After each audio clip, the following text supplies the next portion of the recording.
To today's lecture in the Pandemic 101 series, After the End of the World. I'm Whitney Sheridan, Director of Communications for the School of Public Policy in the College of the Liberal Arts.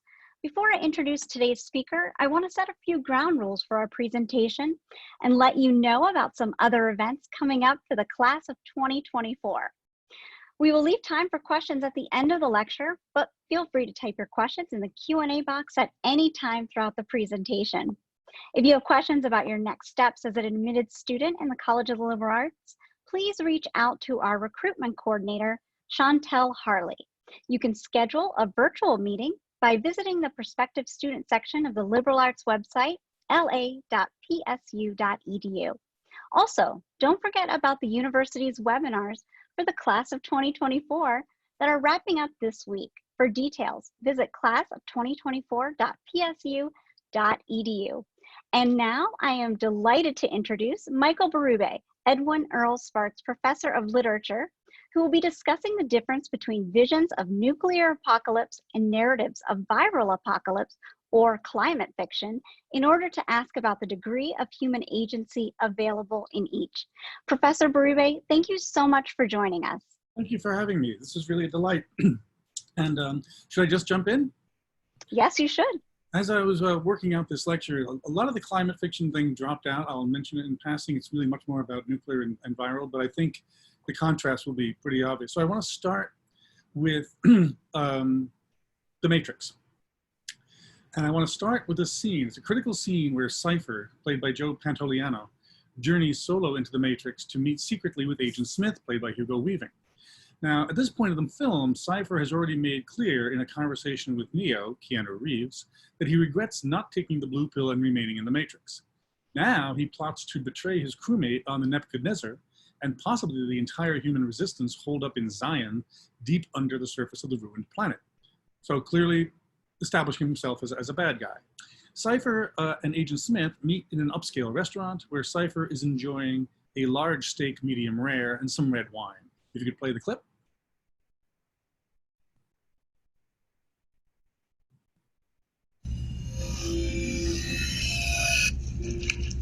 Do we have a deal, Mr. Reagan? You know, I know this steak doesn't exist. I know that when I put it in my mouth, the Matrix is telling my brain that it is juicy and delicious. After 9 years, you know what I realize?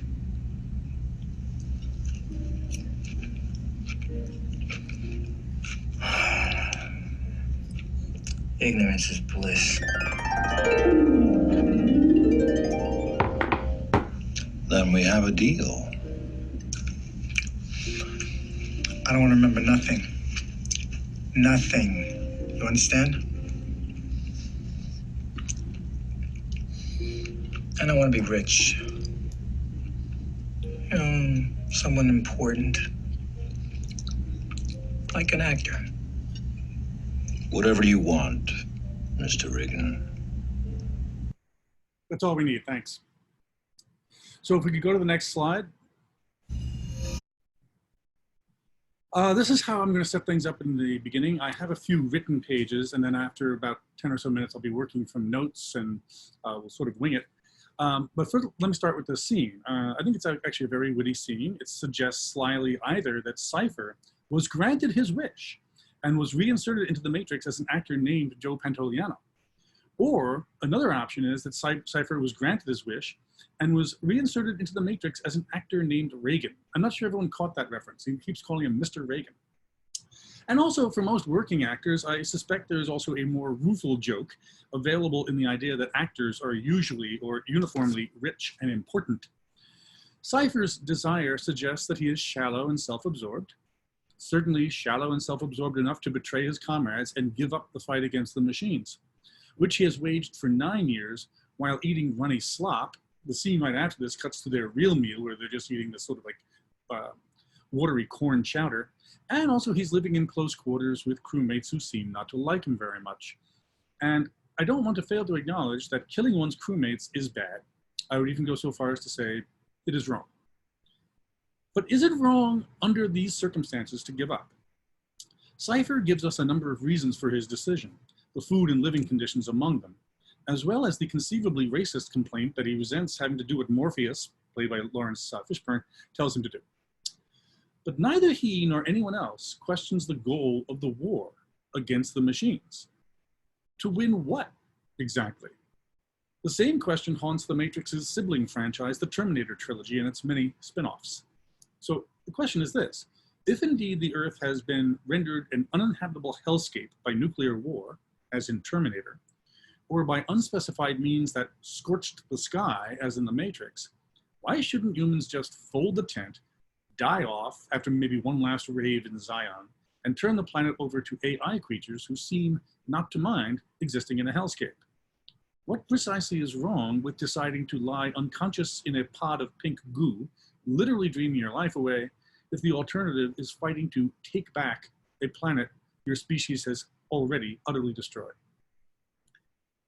I suppose that the appeal of these franchises lies partly in their optimistic versions of the human versus machines trope that defines an entire subgenre of science fiction, insofar as there's something plucky about our refusal to go quietly, something that testifies eloquently to the ineffable fortitude and determination of the human spirit, blah, blah, blah. And of course, Terminator 2 Judgment Day held out the hope that there is no fate but what we make, a hope that lasted for just over a decade before Terminator 3 snuffed it out, leaving us with the vision of the nuclear holocaust we thought we could avert and could not avert after all. But I still don't get it. Why do the humans keep thinking that the struggle continues? Both franchises seem to me to make it very clear that for Earth, it's game over, and our future selves are playing an imaginary overtime period as delusional as any existence inside the Matrix. I am aware of no dystopian post-nuclear fiction that presses this question as compellingly as does Philip K. Dick's Do Androids Dream of Electric Sheep? Now, on the slide, I make it clear, it's the basis for Blade Runner, but Blade Runner changes the novel very substantially and in a lot of ways to the good. I think it's a wonderful movie. But its film adaptation, like, is justly renowned, even if it did take over a decade to earn the popular following it now enjoys. It was kind of a bomb when it came out in 1982. But one of the things that's lost in translation from the novel to the film is the fact that the novel is a post-nuclear dystopia. The fallout from what Dick calls World War Terminus, there's a cheery phrase, excuse me, that fallout is everywhere. The war itself has decimated the human population and countless animal and plant species. And the Earth's remaining human inhabitants live with the knowledge that the radiation will inexorably erode their mental and physical faculties. Gradually, we will all become what the novel calls specials, mildly impaired chicken heads, or more severely impaired ant heads. And that knowledge is what drives our desperate attempt to colonize Mars. The bounty hunter Rick Deckard, same name as in the novel as in the film, he knows his days like everyone else's are numbered. This is a passage early in the novel.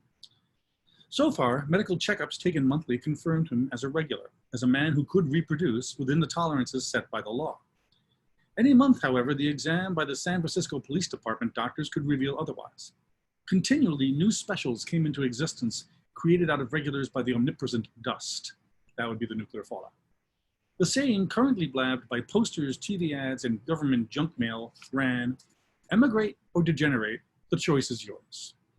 Very true, Rick thought as he opened the gate to his little pasture and approached his electric sheep. But I can't emigrate, he said to himself, because of my job. His job, as every science fiction loving school child knows, is to retire the androids who try to return from the Mars colonies and assimilate into human society on Earth. And the newest model, the Nexus 6, is almost indistinguishable from humans, requiring a rigorous application of the Voight-Kampff empathy test to identify them. There's a little sidebar here. The Voight-Kampff empathy test, says one of the androids, was actually developed while they were testing for specials. And they snuck it in. The police forces snuck it in. There's a very strong tie in the novel between the androids and humans with intellectual disabilities, the specials. So the humans need to retire the androids reliably and retire them expeditiously with using this test. Why exactly? Now, the film gives you a ready answer. The androids are dangerous, considerably more powerful than humans, and possessed of a murderous rage toward their creators.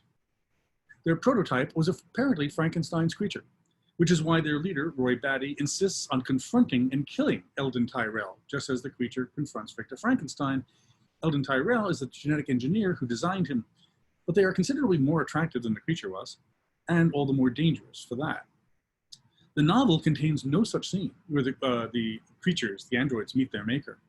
In fact, the novel is much more ambiguous on every front, starting with the basic questions. How many of these androids are we talking about? In the film, it's clear, a very small number. How dangerous are they, and why do we need to retire them? The questions in the novel come to a crisis point when Rick Deckard tries to apprehend Luba Luft, an android who is assimilated into human society by becoming an opera singer of some renown. Notably, she has no counterpart in the film, which substitutes for her character an android named Yosha, who's a burlesque dancer. The demotion in the character's status allows the film to evade the question that Deckard asks after retiring Luft. This is Deckard. She was a wonderful singer. The planet could have used her. This is insane. How can a talent like that be a liability to our society? Deckard happens to be an opera fan and comes upon Luft as she is rehearsing Mozart's The Magic Flute. Again, no parallel thing in the novel. She's just a burlesque dancer. She's working in a red light district. Nobody cares. But the rehearsal of The Magic Flute in the novel opens a 4-chapter sequence that for me is the crux of the book because it leads Deckard to ruminate on Mozart's mortality and everyone's. Here's the passage. He wondered if Mozart had had any intuition that the future did not exist, that he had already used up his little time. Maybe I have too, Rick thought as he watched the rehearsal move along. This rehearsal will end, the performance will end, the singers will die, eventually the last score of the music will be destroyed in one way or another. Finally, the name Mozart will vanish and the dust will have won. Thus, the Luba Luft episode opens with Deckard thinking that in the long run we're all dead, and concludes with Deckard thinking that his job and therefore his existence is worse than pointless. Along the way, in the novel's most uncanny and disorienting sequence, and I think there was no way to film this, but I wish they had tried. It's just amazing. Deckard is apprehended by androids posing as police officers and taken to a shadow police station for interrogation. Much earlier in the novel, Deckard had insisted that androids were not roaming among us. He says, I think the various police agencies here and in the Soviet Union have gotten them all. The population is small enough now, everyone sooner or later runs into a random checkpoint. But by the time his long day is over, Deckard will have learned that the planet is in fact teeming with androids, from the police station to the opera house to this character Buster Friendly, the ubiquitous talk show host, and all his stable of guests. And the question will have become inescapable. Why don't we just retire ourselves, go quietly into that good night, and let the androids have the run of the place? There is one problem with this option.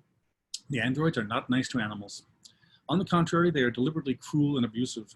Chris snips the legs off a spider, and Rachel throws Deckard's new goat off the roof. Since we humans have concocted a new religion in the wake of World War II terminus, a religion called Mercerism, also not in the movie. This religion requires us to care for a pet animal and psychologically fuse with other humans by means of empathy boxes. So by that measure, the android's indifference to animals is especially galling. That, for the novel, is the defining distinction between humans and androids.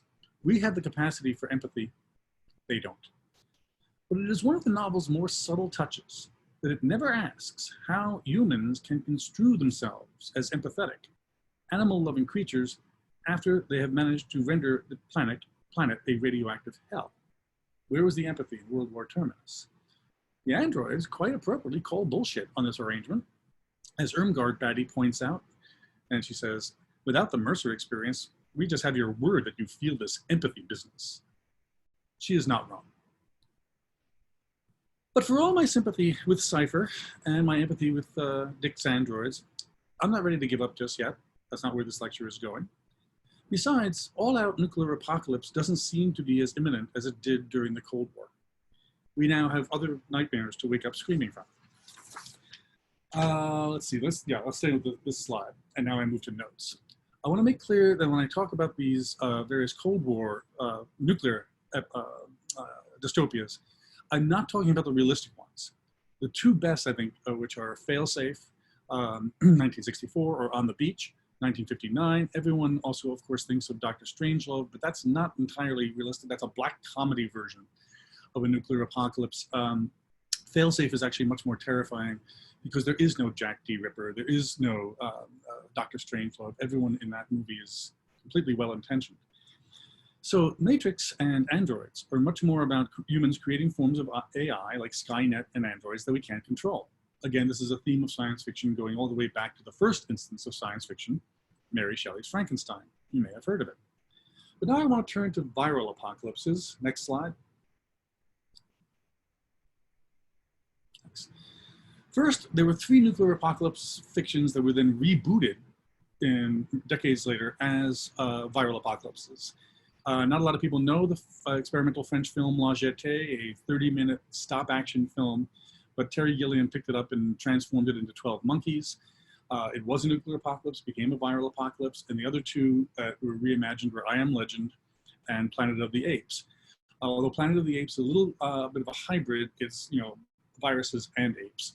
Still, the most religious or most realistic versions, again, that I'm not really going to touch on very much here, except in passing, Outbreak from 1995 and Contagion, which I have to say I can't watch. I did rewatch Outbreak during the COVID crisis, but Contagion hits a little bit too close to home. There's a TV miniseries, The Stand. There's Emily St. John Mandel's novel, Station 11, which is about a Shakespeare company doing Shakespeare after a viral apocalypse. Then there are the less realistic versions, but at least in Station 11, the apocalypse itself, the viral pandemic, is presented realistically. 28 Days Later, not so much, because and World War Z, those are zombie movies. I'll get back to that later. The Andromeda Strain, Michael Crichton's first novel from 1969, made into a novel, movie in 1971. And then there's a version of, it's a climate fiction novel that also is a pandemic novel, Margaret Atwood's Oryx and Crake, 2003. The first thing I want to do in lining up all these various kinds of viral narratives is break them into the intentional versus the unintentional. The only 2 here that are intentional, where someone deliberately releases a virus to basically to wipe us out. There's 12 Monkeys, where there's a scientist who's convinced that, you know, we're the problem with the planet. And Oryx and Crake, similarly, a character noting the environmental degradation of the Earth, figures we're just not going to make it unless it's not entirely, it is genocidal, but he's also genetically engineering a kind of humans, Homo sapiens sapiens 2.0 to replace us with a sort of kinder, gentler version of ourselves. Next slide. So how did we get here? Obviously, you know, as I said, the fear of nuclear war has receded. There still might be nuclear terrorism, but I was talking about the kind of things that wipe out almost, you know, all life on Earth, the full-on nuclear exchange between superpowers. That dominated for obvious reasons during the Cold War because it was very realistic. Not only the Cuban Missile Crisis, but the Able Archer near fiasco of 1983 almost had us exchanging intercontinental ballistic missiles as well as theater nuclear weapons with the Soviet Union. Well, you know, obviously we've had pandemics ever since we first started getting together with animals and having agriculture, so that's nothing new. Excuse me, where am I at? Oh yes. In the I'm just covered like the last 100, 150 years. Once modernity kicks in and industrialization and the aggressive growth of cities, the pandemics are increasingly associated with ghettos and in the US with immigrants because it's a weird sort of slippage where those communities are especially susceptible to things like typhoid and cholera, but then, you know, in a sort of racist transposition, it's the communities themselves that are the infestation, right?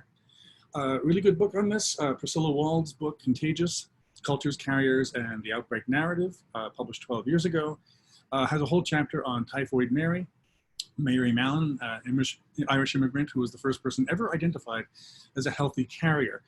She's notorious not only because she repeatedly continued to spread typhoid even after she knew she was a healthy carrier. And you can think of people who are like not social distancing now, but because she was the first person, and we did not know there could be healthy carriers of infectious diseases until really the first decade of the previous century. So once we had a germ theory of disease, and here I'm sort of mixing viral and bacterial just for a moment. This led to the creation of preventative vaccines like polio, smallpox. Smallpox finally was eradicated as of 1980. And so after World War II, the viruses aren't really the thing we're worried about. In fact, there's a kind of complacency creeps in where we think we've got them. And that's not how we imagine outbreaks. It's not how we imagine plagues. We're almost entirely devoted now to the nuclear scenario. Next slide. The exception, oh, I'm sorry, I skipped one thing. You can stay there, but the strange exception in all that in in the Cold War period is the Andromeda strain, which I then rewatched a couple of weeks ago, because in the Andromeda strain, a biological agent of some kind kills people within minutes, seconds, and it comes from outer space. In the novel version, it's picked up by a space probe. It's actually a terrestrial life form that was mutated by being in outer space. In the film, it's extraterrestrial. And this is the only, it's really it's an outlier in a lot of ways. It's the only thing from that period where the threat is biological, excuse me, and the biological threat comes from space exploration. Not a lot of narratives put those two things together, like don't go out into, don't leave low Earth orbit because you'll catch a cold. That's, like I said, that's quite strange, but the facility in Andromeda strain, where they try to contain this biological agent, is in fact a secret government facility set up for biological warfare. Whether a defensive or offensive is never made clear. So the most of the way we imagined ourselves infecting each other during the Cold War was by biological or germ warfare. That AIDS changes everything. I'll get to Invasion of the Body Snatchers later, but the remake is 1978. But in the early 80s, the first case I believe documented is 1981, and AIDS so shapes a generation, so captures a really pervasive sense of dread and doom and inexorable death. And then since then, it's been a series of pandemics. Marburg, Ebola, SARS, H1N1, Zika, and now COVID-19, and I may have missed one. There's no mystery as to why nuclear narratives would be rewritten as viral narratives. The viral narratives are the ones that completely occupy our imaginations now, not just now this second, although that's obvious, but really for the past 40 years. Now, in the intentional viral apocalypses, like I mentioned earlier, viruses are released by radical environmentalists or just plain mad scientists. Later on in The Matrix, Agent Smith tells Lawrence Fishburne, we are the viruses, we need to be eradicated. And that's sort of the radical fringe that leads to the intentional release of biohazards. But my concern is more with the ones that are unintentional, where, for example, in I Am Legend, the scientists believe they've defeated cancer. And what they have in fact done is introduce a biological agent that turns people into quite dangerous zombies. So, where am I at? Sorry, I'm doing this and my notes at the same time. Oh, right. So there's a sort of the trope of the mad scientist. In the longer version of this paper, I quote this guy, Les Knight, who advocates our voluntary extinction. Not just depopulation, but it's a sort of version of like, yeah, let's give up. Let's give it up and give it to the animals, not so much the androids. And Les Knight complains that even the most virulent virus probably won't get us all. 99.9% mortality would still leave us with about 780,000 humans. And this is not effective enough. But even though they can't wipe us out entirely, as a full-on nuclear exchange could, I think they're more terrifying because, as the slide says, they can come from anywhere. With nuclear apocalypses, you had to have both superpowers really unloading everything. One nuclear bomb is terrible, as everyone in Hiroshima and Nagasaki know, never mind the Marshall Islands, but still life goes on. With a virus, it doesn't have to come from a superpower. It can come from a single individual.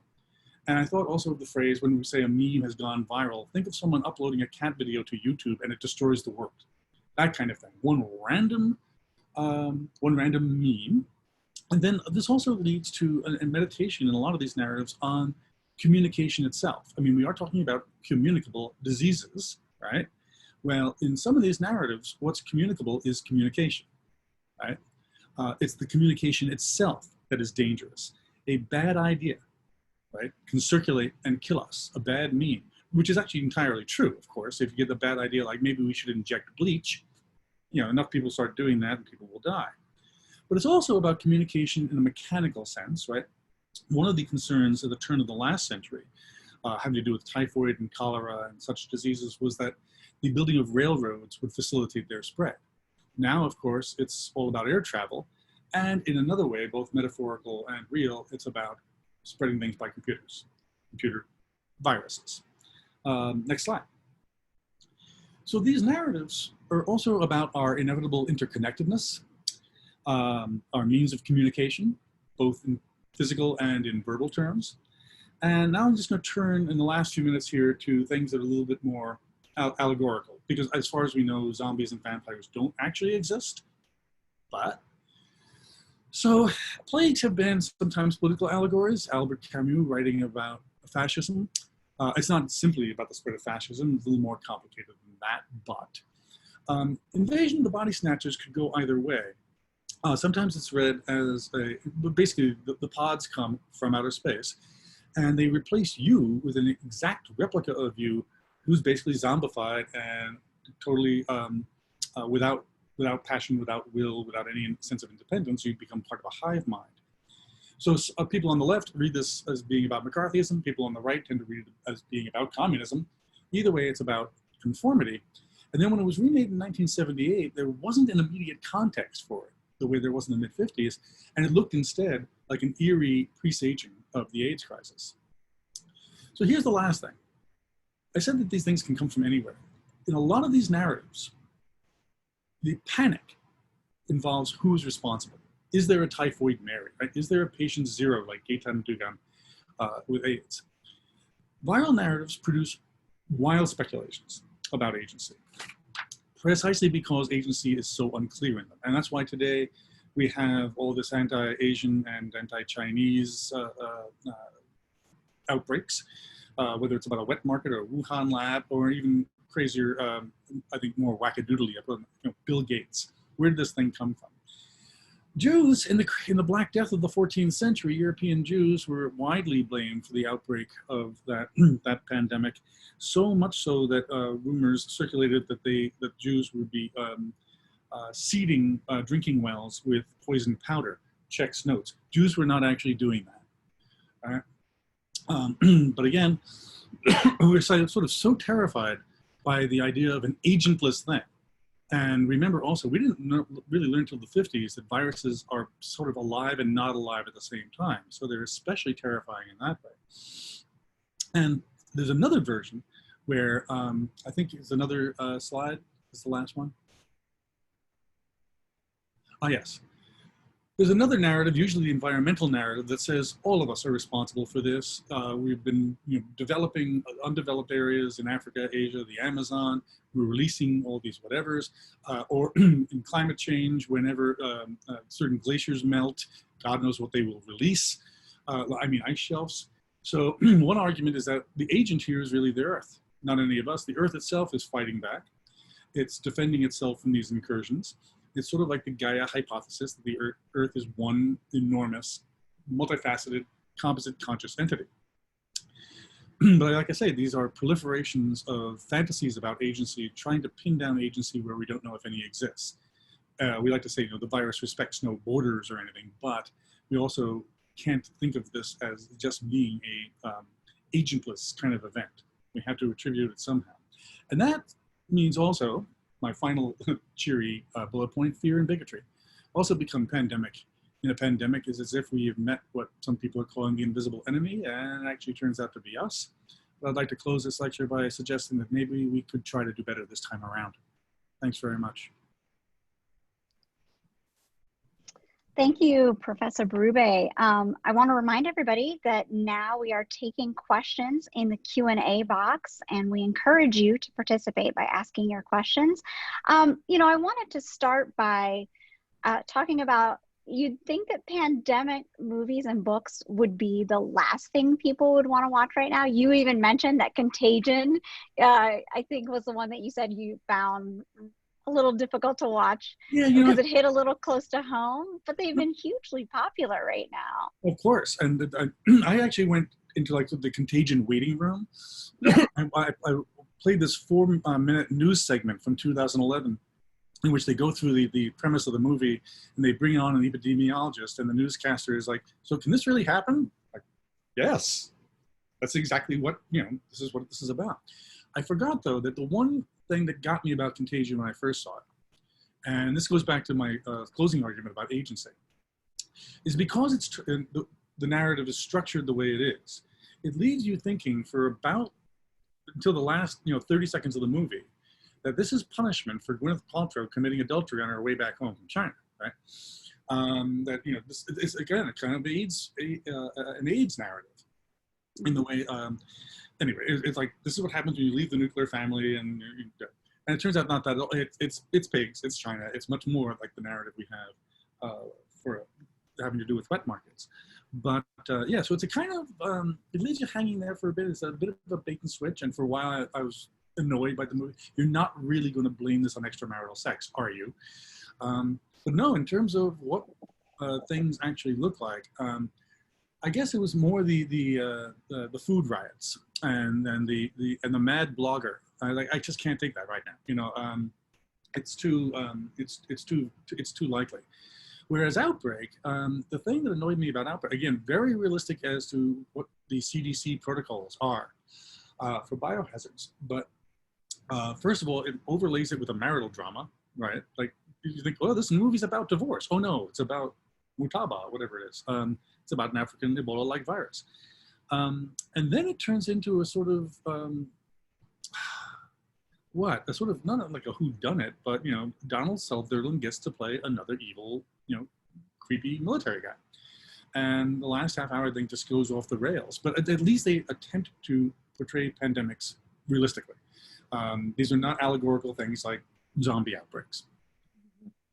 And in in these movies, they have a beginning, a middle, and an end. So you would they come up with an antidote in Outbreak in a couple of days. I don't think we're going to be looking at a scenario like that. Exactly. So in some sense, they inspire hope, and at a time like this, we hope that there'll be an end. I do want to. Right. But that's my argument about Matrix and Terminator. Exactly. Is that I know we have to keep fighting, but what do we get? At the end of that, and of course the Matrix series sort of blows itself up over that. But exactly. At a certain point, you want to say, look, the really terrifying thing about all-out nuclear war is that that is the end, right? Mm-hmm. There is exactly. There's no real hope. And then the hope you have if you're not destroyed immediately is to die a lingering death from radiation. And I'd rather be vaporized right away. Thank you. Right. I want to remind everybody that we're taking questions in that Q&A box. So if you have questions for Professor Bérubé, now is the time to ask them. And we do have one. Can you talk about why it's important to, or at least valuable, to study literary engagements with these apocalyptic scenarios? Oh, sure. No, I think because it's, first of all, because it's important to study literary engagements with absolutely everything. And in some ways, we can think this out more effectively and more healthily, I think, when it's displaced a bit. And that's why, for example, because of Contagion, I thought it was too close to home, but everything else I've mentioned, I've actually gone back, including the Andromeda Strain, because I'm fascinated with the way we've sort of played this out and how we've imagined our own responses and our own senses of agency in these various crises. I mean, Emily St. John Mandel's novel got a lot of acclaim. I wasn't crazy about it, but still, the conceit that after a pandemic, what we'll really need is a traveling Shakespeare troupe. That's kind of brilliant, and not entirely wrong either. So I think what happens, and this is also an argument I make about science fiction in general, is that because the parameters of what's plausible are a little looser, well, they're completely loose. As Margaret Atwood once said derisively, you could have talking squids in space. But I'm talking about the things that actually try to imagine more or less reasonable versions of what we we understand now. By loosening some of the parameters, it allows us to imagine who we are, who we would be even in a crisis. I cut out from this version, Octavia Butler's Parables. It's not a series, it's Parables of the Sower, Parable of the Sower, Parable of the Talents, two books. And there too, and a lot of people are turning to Parable of the Sower in a kind of horror. It's sort of a not quite Mad Max situation, but there's been some sort of climate catastrophe and a financial collapse. Government still exists. Apparently insurance still exists. People still kind of go to work, but otherwise you have to live in a gated community and be armed to the teeth just to wake up in the morning. And our narrator is a teenage woman of color. It's like, imagine a cross between Harriet Jacobs, Sojourner Truth, and Elon Musk, if you can do that. I mean, she believes in space travel. She thinks our destiny is in the stars. She's got the classic dream of science fiction. And she's living this blasted landscape that is ruled over in the second book by a fundamentalist Christian president whose campaign slogan is "Make America Great Again." I am not making that up. So you think, well, what's the hope there? And the amazing thing is, in that series, literally against all odds, there is hope. And in fact, we do make it out. We do recover. So there too is an extraordinary, what do I have to remove? At what point, have I so changed the landscape that this is just not recognizable anymore? We don't understand anything. We make no human connection to it. What makes me, what I'm most drawn to are the narratives that ask us to imagine a much more capacious and much more supple sense of the human, where we do manage, one way or another, to find a way out. And we have several questions coming in, so I want to be sure we get to these. We have someone who says, I'm interested in how pandemics create the exigence for different modes of social engagement, epistemologies, sorry if I mispronounced that. Do you see any examples of virus fiction that disrupts hegemonic or mainstream modes of existence? I'm thinking of Cargo with Martin Freeman, where indigenous people in Australia are the only people who know how to survive the zombie crisis. In this film, an outlier, or are there any others that carry a similar message? I have to Google this. Hang on. Not the. Well, I guess I can't. I haven't seen this movie. Werner Herzog's Where the Green Ants. Where the Green Ants Live. It's similarly the Aboriginal people of Australia are in fact the resistance. I don't know of Cargo. One of the dangers of venturing into this, and this, one of the reasons I put off teaching science fiction for so long in my own career, is that I knew inevitably someone was going to ask something about something I haven't read or known or whatever. So Cargo I don't know about, but I will check this out. No, I don't know any virus fiction that disrupts hegemonic or mainstream modes of existence. The thing about Octavia Butler's Parable series is that it's very much about the defeat of white supremacy. It's Lauren Olomina's victory over the forces that oppress and threaten to kill her is not just an individual victory. It's a victory for a much more racialized resistance. It also doesn't hurt that she has a very interesting disability, hyperempathy. Hyperempathy, you would think ordinarily empathy is a good thing, but it also causes her to feel everybody's pain. And this is very Octavia Butler. It also, when she is raped, causes her to feel her rapist's pleasure, which is you couldn't really get it more than that. Mm-hmm. So yeah, there are examples where, for example, for instance, one of the things that a lot of people liked about The Matrix is that it was one of the few science fiction franchises in which that resistance too is racialized. It also gives a lot of jobs to Black actors. So I think some of these things are politically transferable in that way. They're not all pandemics leading to the world of Mad Max. Oh, definitely. There's a lot of issues of slavery addressed with AI and humans, whether it's the humans are enslaved or the robots are enslaved. That's a constant theme in sci-fi. So, yeah, right. And I do have someone who says Cargo is on Netflix, just an FYI. So if you want to check that out. Here's another one. someone says, in my research on apocalyptic, post-apocalyptic, and dystopian fictions in the post-9/11 era, there are depictions of corporations and other entities, human and organizations, that have surrounded themselves in power relations for fictionalized search to contain power. That provokes this unintentional and intentional viral apocalypse. In your opinion, do you believe that the after effects of 9/11 have a lingering effect in this creation and production of fictions, books, films, and video games that deal with viral apocalyptic themes and topics? Wow, that's very interesting. I think the right answer, the best answer to that is I can't wait to read this person's work, Gerardo. Muniz Villalon.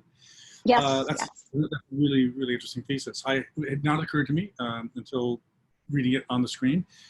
I don't know about the link between post 9/11 things and viral things. I can say that if you go back to the first couple of months after the attacks, and I'm surprised that this is largely forgotten, but I think it is.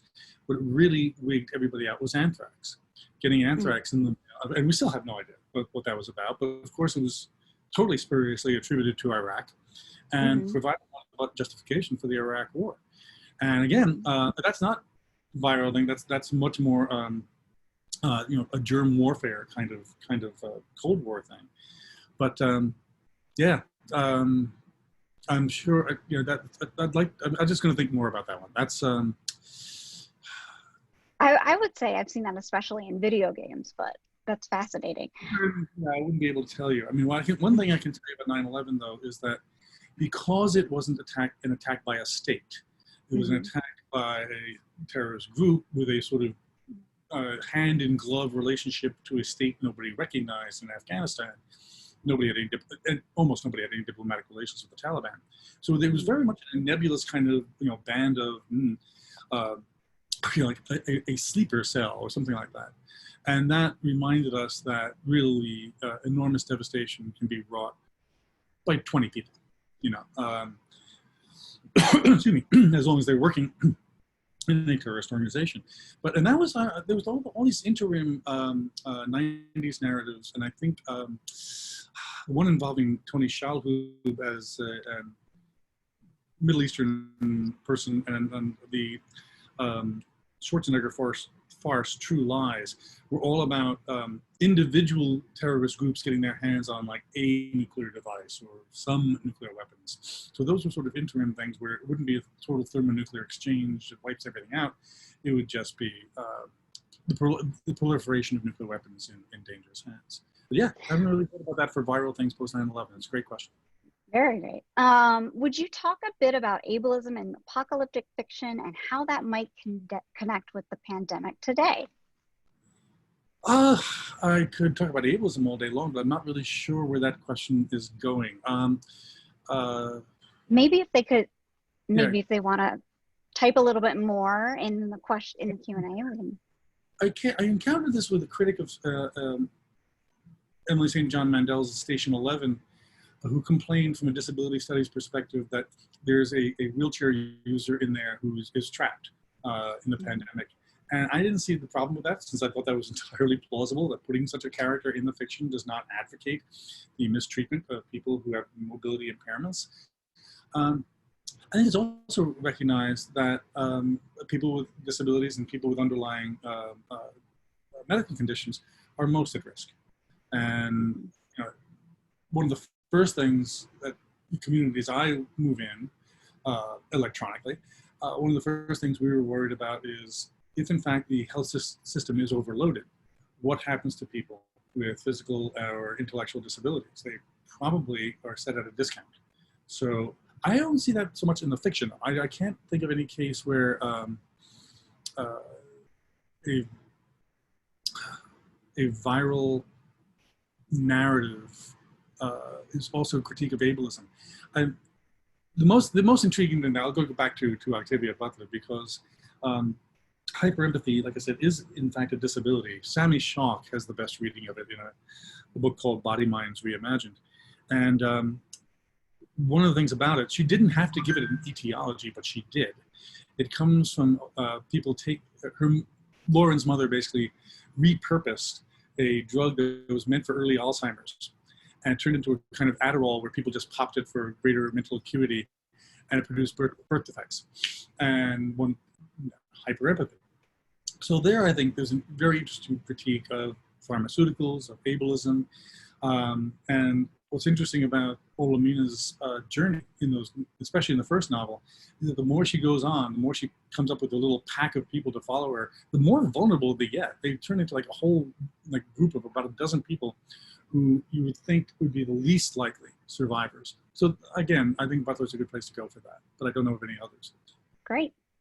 We have one here that says, one of the things I like about Oryx and Crake is how it challenges the assumption that human happiness is the measure of right and wrong. What other viral narratives refuse to conflate the end of the world with the end of the human world?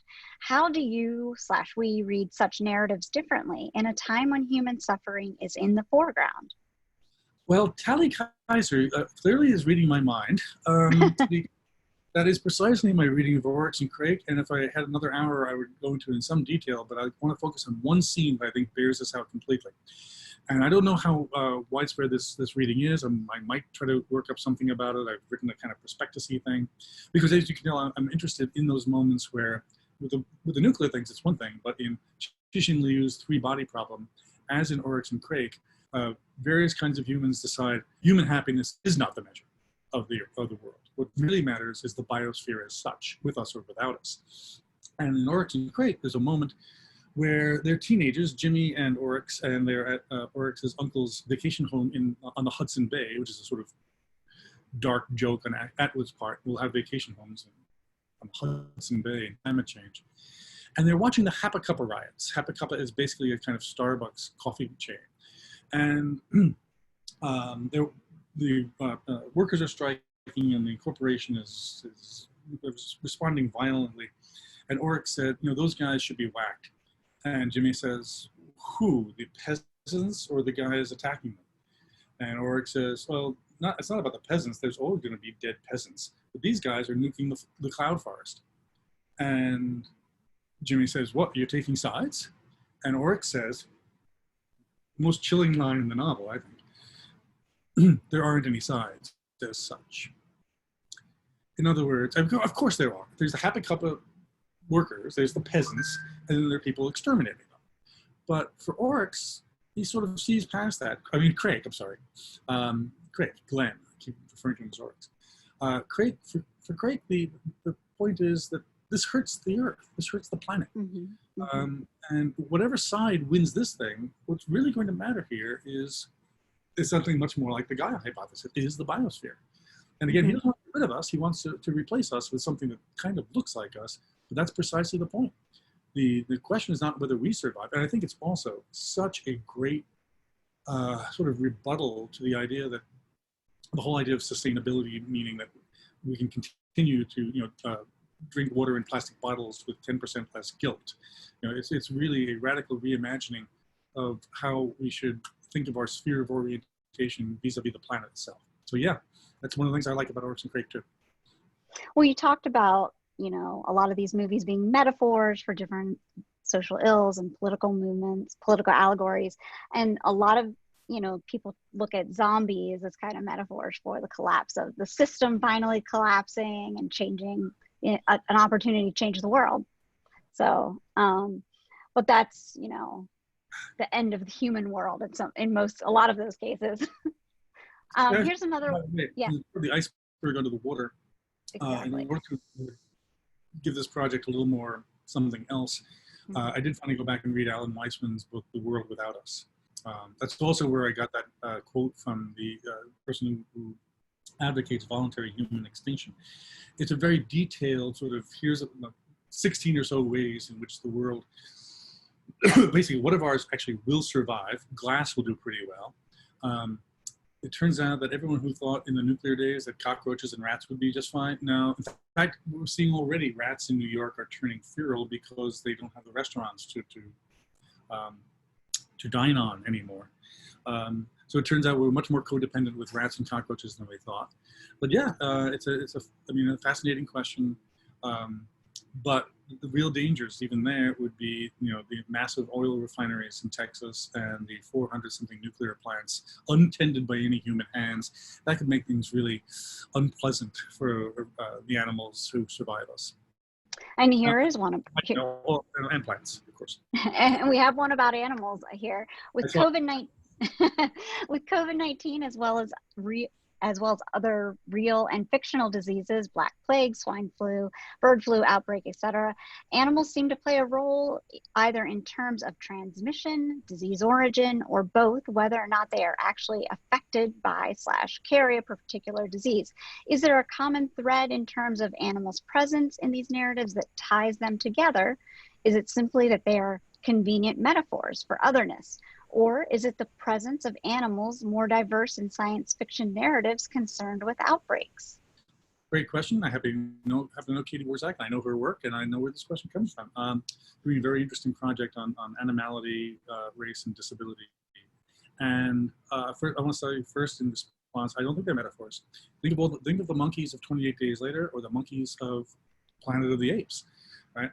Those are real characters. Especially Planet of the Apes. Planet of the Apes manages to, I think one of the brilliant things about that reboot is that it actually gets to the point of, what was this transition, after all, to the apes, and what was the role of the viral in that? So that's one thing. I think in other cases, like Contagion, you know, the pig is not a character, right? They're just disease vectors. But again, that's a more realistic thing. The more fanciful you get, the more you have an option of foregrounding the role of animals and their dependence or interdependence with us. And that's where I think Do Androids Dream of Electric Sheep is really extraordinary. Because I want to go, like, again, there's nuclear fallout. There's no hope. Go home, give it up, let the androids have it, except that would be actually profoundly irresponsible to the animals. And the androids are right that we concocted this. We know perfectly well right now there's no religion called Mercerism. So if it was invented with this Wilbur Mercer figure, it was made up out of whole cloth, even, you know, more recently than Mormons or Scientology or whatever. And we just decided this is what's going to get us through. And what's going to get us through is an enhancement of our own capacities for empathy by way of our care for animals. You know, in the novel, it's actually shameful not to have an animal. The whole electric sheep thing, that's what Rick Deckard has. He has an electric sheep, and he feels not like fully human because he doesn't have a flesh and blood animal, which is why it's so evil for Rachel Rosen to throw his new goat off the roof. So I think in a lot of narratives, I don't see any real characterological role for animals in Oryx and Crake, except insofar as the way the Matt Adams series winds up, we sort of strike a truce with the baboons. We've enhanced their brains to the point at which they seem to be capable of communication, and pigs are pretty smart to begin with. But otherwise, it's not so much about, it's only, you know, Crake's revelation about the biosphere. And I think, again, it's interesting that what sparks his empathy there is much more plants than animals. The animals there are, of course, for experimentation. They're the devices by which we will enhance our capacity for organ transplants. That's part of what the baboons are for. And I have to say, that's a better solution than Ishiguro's Never Let Me Go, in which human clones are used for the growing of organ transplants. So, yeah, the short answer to Katie's question is that, you know, there's no single role that animals play. On the contrary, I think they're usually underthought in this. But, like I said, of all people, Philip K. Dick is the one who put them, you know, front and center. This is why we need to remain stewards of what animals we have left. And there's also, I mean, the novel, like, as you've gathered, is much, much darker than the film, and the film's already pretty dark. At the same time, the movie, the novel is full of real interesting, mordant humor, you know, where everyone goes around with a copy of Sydney's catalog listing the prices of animals. People are just obsessive about what it would take to own an animal of what kind of prestige. And I think that's really, it's the outlier for that question. Well, great. We want to thank everyone for your great questions and thank Michael for your time today and for that excellent presentation. We hope you'll join us on Thursday at 3 o'clock for the next Pandemic 101 lecture, The Language of Pandemic, presented by Eduardo Mendieta, Professor of Philosophy in the College of the Liberal Arts. To learn more about the College of the Liberal Arts and to schedule a virtual meeting with our recruitment coordinator, visit the prospective student section of the liberal arts website, la.psu.edu. I'm Whitney Sheridan. Thanks so much for watching.